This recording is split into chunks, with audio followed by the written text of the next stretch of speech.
皆さん、今日は世界中の野球ファンが注目している特別な瞬間についてお話ししたいと思います。世界最高レベルの舞台であるワールドベースボールクラシックで日本代表が見せている素晴らしい戦い。その中心にいるのが今や世界的なスターとして知られる大谷翔平です。現役 MVP として大会に臨んだ彼は初戦からその存在感を強く示し、多くのファンの期待に応えるパフォーマンスを披露しました。大会の開幕戦から日本代表は高い集中力とチームワークを見せていました。選手たちは一球一球に集中し、守備では安定したプレー、攻撃では積極的な姿勢で試合の流れをつかんでいきます。そしてその流れをさらに大きく引き寄せたのが大谷翔平のバットでした。彼が打席に入るとスタジアム全体の空気が変わります。観客は静かにその瞬間を見守る点ではなく、チーム全体に勢いを与える特別なホームランでした。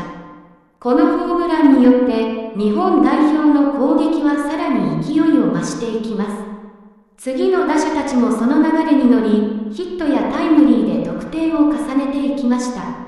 ベンチでは選手たちが互いに声を掛け合い、笑顔でプレーを続けています。こうした雰囲気こそがチームスポーツにおいて非常に重要な要素です。そして大会2試合目、多くのファンが再び大谷翔平の活躍を期待していました。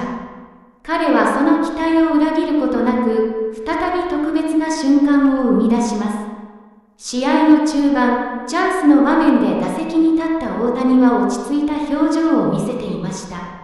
ピッチャーは慎重にボールを投げ込みますが、大谷は冷静にタイミングを合わせます。そして次の瞬間、力強いスイングがスタジアムに響きました。打球は鋭い角度で外野へと伸びていき、そのままスタンドへ一直線。2試合連続のホームランです。観客席は歓喜の声に包まれ、チームメイトたちもベンチで大きな拍手を送りました。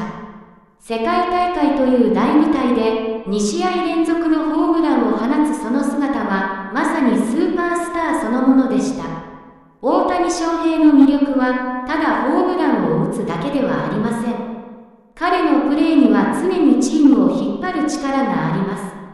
打席に立つ姿勢、グラウンドでの集中力、そして仲間への声かけ。